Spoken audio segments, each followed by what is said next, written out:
Hello नमस्कार students, मैं वापस आ गया हूँ एक नई वैकेंसी के बारे में बताने, that is IBPS PO. IBPS PO की नई वैकेंसी आउट हो चुकी है। इसका फॉर्म फिलिंग प्रोसीजर क्या होगा, इसमें क्या नई चीज है, हम डिटेल में अभी इसको देखने वाले हैं। एक चीज और मैं आपको एक्सप्लेन कर दूं, मैं आपको आईबीपीएस पीओ के साथ और 6 एग्जाम्स बताने वाला हूं जो आउट हो चुकी है, जिसकी डेट 1 अगस्त से लेके तो 22 अगस्त के बीच में होने वाली है। इस चैनल को जरूर सब्सक्राइब रखिएगा, सारे वीडियोस देखिएगा और पूरे जितने भी एग्जाम्स आ रही है उसका अपडेशन जरूर लीजिएगा। सो शुरू करते हैं सबसे पहले आईबीपीएस की 14th एग्जाम्स जो कंडक्ट होना शुरू होने वाला है। तो सबसे पहले हम लोग देखते हैं इसका वैकेंसीज कितने हैं। तो टोटल वैकेंसीज अभी तक 4455 वैकेंसीज आउट हो चुकी है, बट वैकेंसीज और भी डिस्क्लोज होने वाली है। इस बात को एक याद रखिएगा, कुछ इसमें ऐसे नंबर्स है, ऐसे कुछ बैंक्स है जो बैंक्स ने अभी तक वैकेंसी आउट नहीं की है, अभी तक सीज रखी है, बट वो भी आउट होती है जब आपकी एग्जाम प्रोसीजर शुरू रहती है। तो एग्जाम वैकेंसीज और बढ़ने वाली है। This is the right time to go into it. Education qualification क्या लगेगा, तो डेफिनेटली आपकी डिग्री कंप्लीट होनी चाहिए, ग्रेजुएट आप होने चाहिए। बहुत से बच्चे पूछते हैं सर ओपन यूनिवर्सिटी चलता है क्या, तो बिल्कुल चलता है, आप उसके लिए बिल्कुल फॉर्म फिल कर सकते हो। सर मिनिमम क्राइटेरिया क्या है, पासिंग मतलब कितने मिनिमम परसेंटेज चाहिए, तो ऐसा कोई क्राइटेरिया नहीं है। आप अगर पास हो, डिग्री आपके पास है, तो आप ये फॉर्म फिल कर सकते हो। ठीक है, चलो आगे बढ़ते हैं। सबसे इंपॉर्टेंट चीज जो अभी एंटर की जा रही है, that is credit history. Credit history का मतलब पता है क्या है, आपने जाना होगा सिविल स्कोर होता है। अब इस बार सिविल स्कोर को भी काउंट करने की बातें चल रही है। इस पॉइंट को हम लोग ध्यान से पढ़ेंगे। देखो आप लोग को लिख रहा हो मेरा होगा सिविल स्टेटस, इस पॉइंट को याद रखिएगा। Those candidate whose civil status has not been updated before the date of joining have to either get the civil status update or produce NOC from lender to the effect that there is no outstanding with respect to the accounts adversely reflected in the civil, failing which the letter of the offer may be withdrawn or cancelled। आप लोगों का civil score अच्छा चाहिए। अभी कब, exam देने के वक्त नहीं, जब आप ज्वाइनिंग करोगे। ज्वाइनिंग यानी आपकी प्री होगी, मेंस होगा, इंटरव्यू होगा, ज्वाइनिंग होगी, आप लोगों का डीवी होगा, उसके बाद की प्रोसीजर टिल दैट टाइम आप लोगों का सिविल स्कोर अच्छा होना चाहिए। ये याद रखिएगा, ये एक नई चीज है जो इस बार आईबीपीएस ने इंट्रोड्यूस की हुई है। अब हम आज बात करते हैं कि फीस क्या रहने वाली है फॉर्म फिल करने की। तो SC ST PWBD कैंडिडेट्स के लिए 175 होगा और बाकी सबके लिए 850 होगा। ओके, आगे बढ़ेंगे। अब देखते हैं कब से शुरू हो रहा है एग्जाम, डेट्स की तरफ ध्यान दीजिएगा, वो सबसे जरूरी रहेगा। बच्चों ध्यान दीजिए, ऑनलाइन रजिस्ट्रेशन प्रोसेस शुरू हो चुकी है 1 अगस्त से। ये जो रहने वाली है 21 अगस्त तक।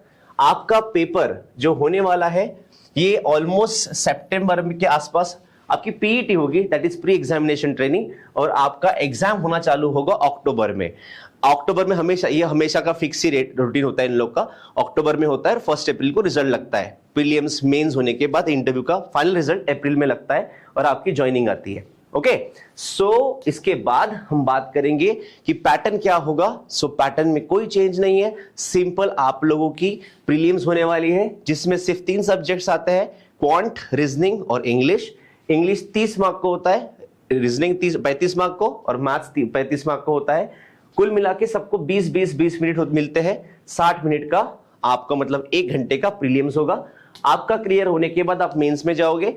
मेंस में आप लोगों को जाना है रीजनिंग एंड कंप्यूटर एप्टीट्यूड, फिर है general economic and banking awareness.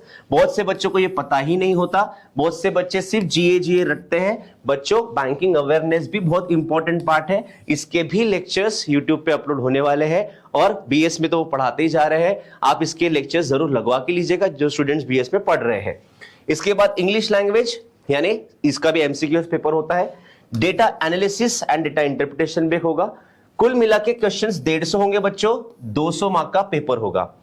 इसके बाद एक इंग्लिश लैंग्वेज पे लेटर राइटिंग और एसे होता है, ये कंफर्मली आपको देना है, इसके लिए आधा घंटा एक्स्ट्रा मिलता है। तो कुल मिला के अगर आप देखो तो आपका मेंस का पेपर 3 घंटे का होने वाला है और 30 मिनट का एक्स्ट्रा इंग्लिश सेशन। बच्चों मेंस क्रैक करना बहुत बड़ा काम नहीं होता है, आप इसको सही से प्रिपेयर करो। देखो टाइम बहुत है और वैसे भी कट ऑफ कम लगता है, बाकी इसके ऊपर मैंने वीडियोस बनाए हुए हैं, आप इसको बाद में कभी चेक कर लीजिएगा। अब आगे बढ़ते हैं। इंटरव्यू डॉक्यूमेंट वेरिफिकेशन क्या होगा, ये ऑनलाइन मेंस एग्जाम होने के बाद आपको सब साथ में रखना है। सबसे इंपॉर्टेंट बात, जो भी हम फॉर्म फिल करने वाले हैं, फॉर्म फिल करने की जब प्रोसीजर होगी तो मैं बताऊंगा। एक प्रॉपर एक फॉर्म होता है, उसको आप सेव करके रखोगे। बहुत से बच्चे उसे स्किप कर लेते हैं। दूसरी बात, जो आप प्री के लिए आपको जो एडमिट कार्ड आता है वो आप मिस कर लेते हो। मिस नहीं करना, उसे मिसप्लेस नहीं करना, उसे साथ में रखना जरूरी है, क्योंकि वो भी जरूरत होती है जब आप मेंस की एग्जाम देने जाते हो। ओके, चलो आगे बढ़ते हैं। प्री एग्जामिनेशन ट्रेनिंग, जो भी कैटेगरीज में आते हैं उन्हें कुछ 10 से 15 दिन की ट्रेनिंग मिलती है, जिसमें कुछ क्लासेस कंडक्ट किए जाते हैं। अगर आप उसके लिए इंटरेस्टेड हो तो आपको उसके लिए फॉर्म फिल करना है। कहां फिल करना है मैं आपको बताने वाला हूं, उसके बारे में मैंने एक स्लाइड रखी थी। अब सबसे important part, how to apply.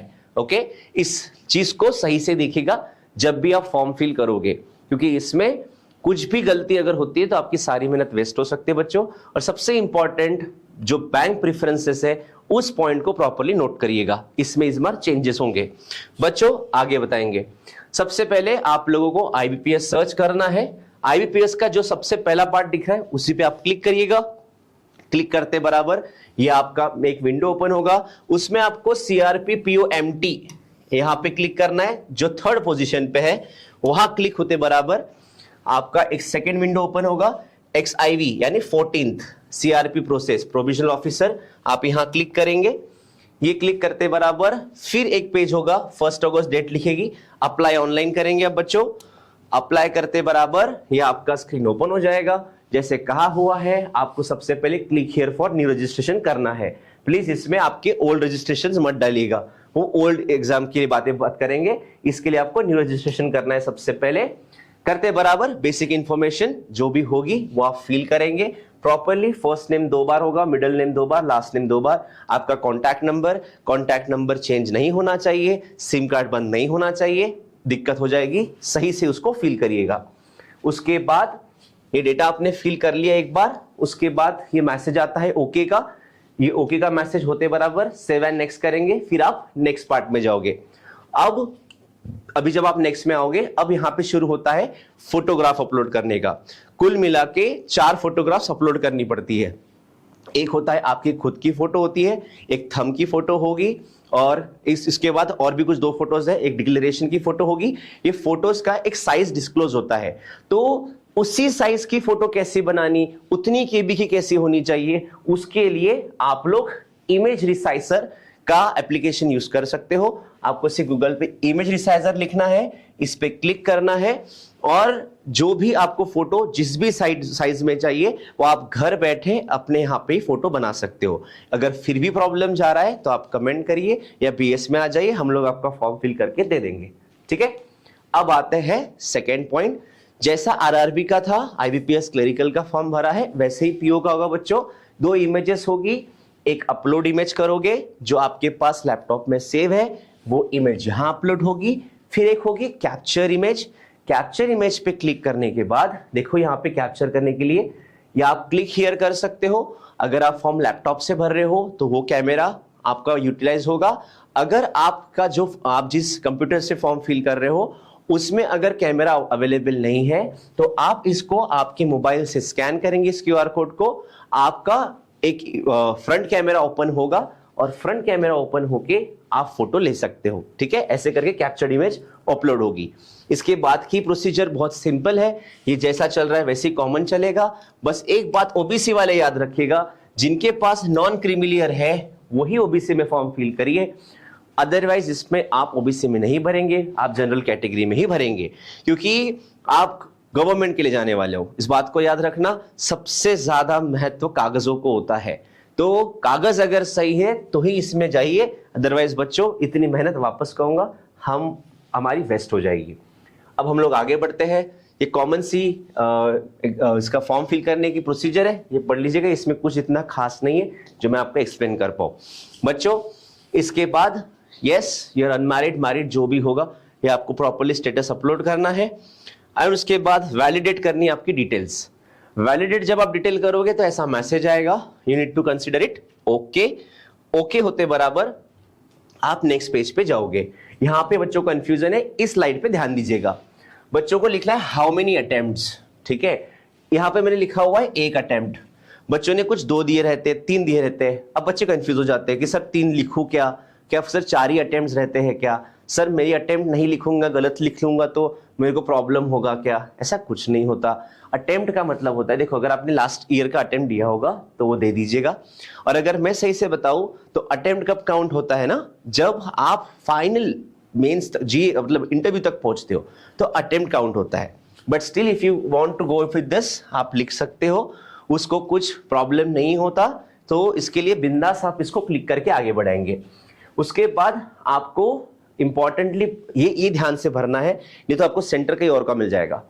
आप सेंटर कौन से कहां से बिलोंग करते हो, सेंटर कौन से स्टेट का चाहिए और कौन से सिटी का चाहिए, ये क्लिक करने के बराबर प्लीज इसको एक बार वापस नोट करिएगा। आप अगर नागपुर से भरना चाहते हो तो नागपुर होगा, नासिक होगा, जलगांव है, चंद्रपुर है, जो भी एक है, छत्रपति संभाजी नगर है, औरंगाबाद, जो भी एक है, पुणे है, सोलापुर है, आप वही सही से भरिएगा बस, ठीक है? क्योंकि बेटा प्रीलिम्स और मेंस वही से होगा। ओके। और इंपॉर्टेंट चीज, आईडी प्रूफ, जो भी आईडी प्रूफ आप यहां पे मेंशन करेंगे वही आईडी प्रूफ आपको एग्जाम के वक्त लेके जाना है। आप ID proof pan card record कर रहे हो, लेके आधार कार्ड जा रहे हो तो दिक्कत हो जाएगी। अब थोड़ा सा स्ट्रिक्ट हुए हैं इस पार्ट में, तो प्लीज वो चीज सही से रखिएगा। जैसे मैंने ये सारी बातें आपकी आरआरएस में की थी, बट जो वीडियो ये बन रहा है तो ये पूरा बने, इसलिए मैं इसमें भी डिटेल बात कर रहा हूं। बच्चों आगे बढ़ते हैं।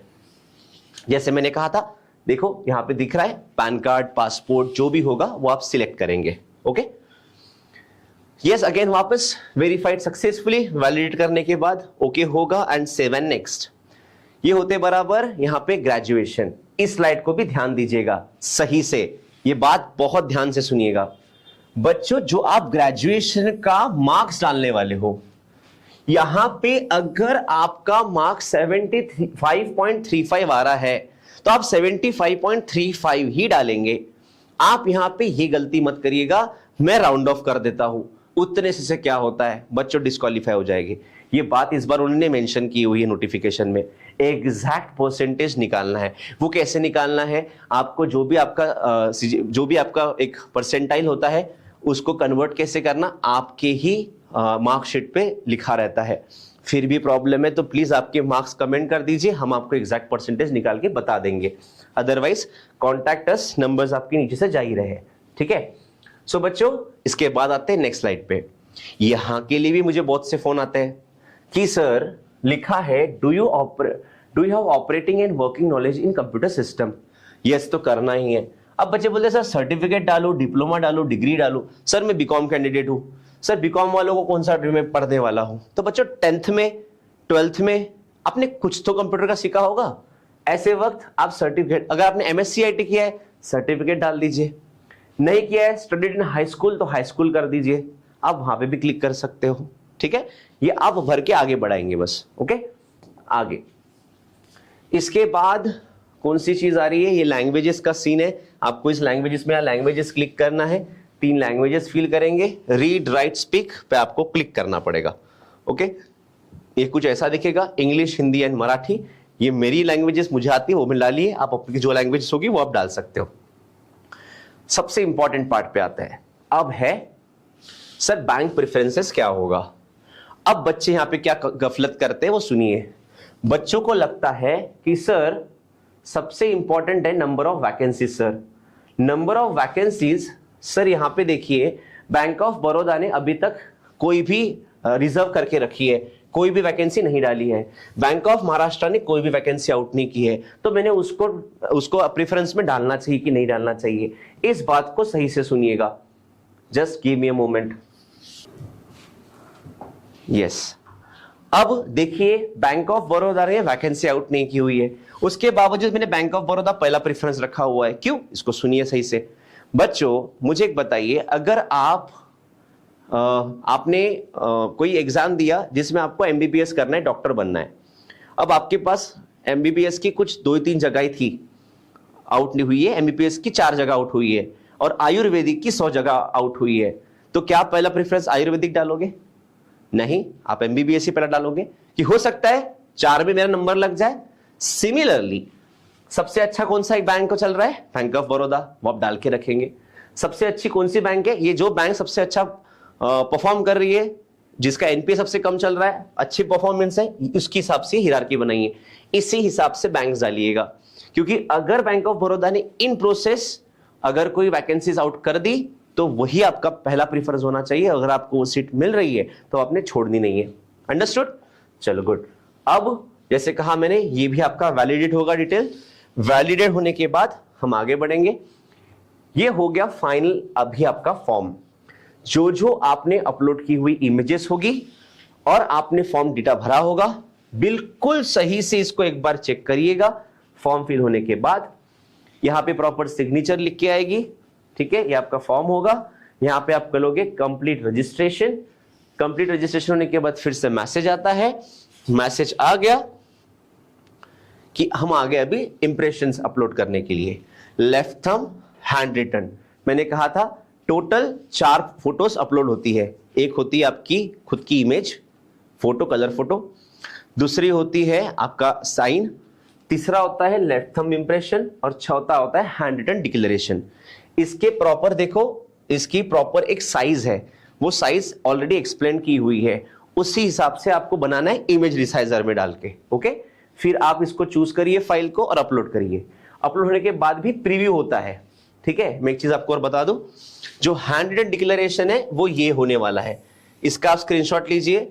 ये जो लिखा है ऐसे का ऐसा आप एक पेज पे लिख लीजिए, एक व्हाइट ब्लैंक पेज ले लीजिए पूरा, और उसमें ब्लू कलर के पेन से आप इसको पूरा सही से लिख लीजिए आपके हैंडराइटिंग में, आई योर नेम और ये सब लिख लीजिएगा। ओके, फिर ये हमें अपलोड करना पड़ता है। देखिए ये लिखा हुआ है, और ये लिखा हुआ चीज जब आप अपलोड करते हो तो ऐसा प्रीव्यू आता है कि ये सही से अपलोड हुआ है क्या। आप उसे ओके करेंगे। फिर जो थंब इंप्रेशन लोगे आप, थंब इंप्रेशन सर किस पे लूं, क्या लूं? अरे भैया सिंपल सा, आप आपके कोई भी व्हाइट पेज पे ले लीजिए, उसकी फोटो ले लीजिए और उसको एडिट करने के लिए इमेज रिसाइजर यूज करोगे, ठीक है। फिर आगे बढ़ते हैं। जैसे मैंने बोला, ये अपलोड होने के बाद फिर से मैसेज आएगा। मैसेज होते ही आप फाइनल पेमेंट पे पहुंचोगे। पेमेंट करने के लिए सारे ऑप्शंस है, डेबिट कार्ड है, इंटरनेट बैंकिंग है, कैश कार्ड है और क्यूआर कोड भी है। ओके, ये होते ही आपका पूरा पेपर फॉर्म फिलअप हो जाएगा। अब बस बचता है आपका प्रिपरेशन, जो आप सही से कर रहे हो। ये है पूरा तरीका IBPS PO का 2025-26 का फॉर्म फिल करने की प्रोसीजर। आई होप ये वीडियो आपको काम में आएगा। इस वीडियो को कुछ इंफॉर्मेशन आपको मिली होगी। अगर पसंद आया तो जरूर इसको लाइक करिएगा। कुछ डाउट हो तो जरूर कमेंट करिएगा। और भी वीडियोस बन रहे हैं, इसके बाद भी कई वैकेंसीज आ रही है। इसके लिए चैनल को सब्सक्राइब रखिए करके, सो दैट आपको सारी इंफॉर्मेशन वक्त पे मिलती जाए और आपकी जर्नी टुवर्ड्स द गवर्नमेंट ये पूरी हो। Thank you so much. See you in the next video.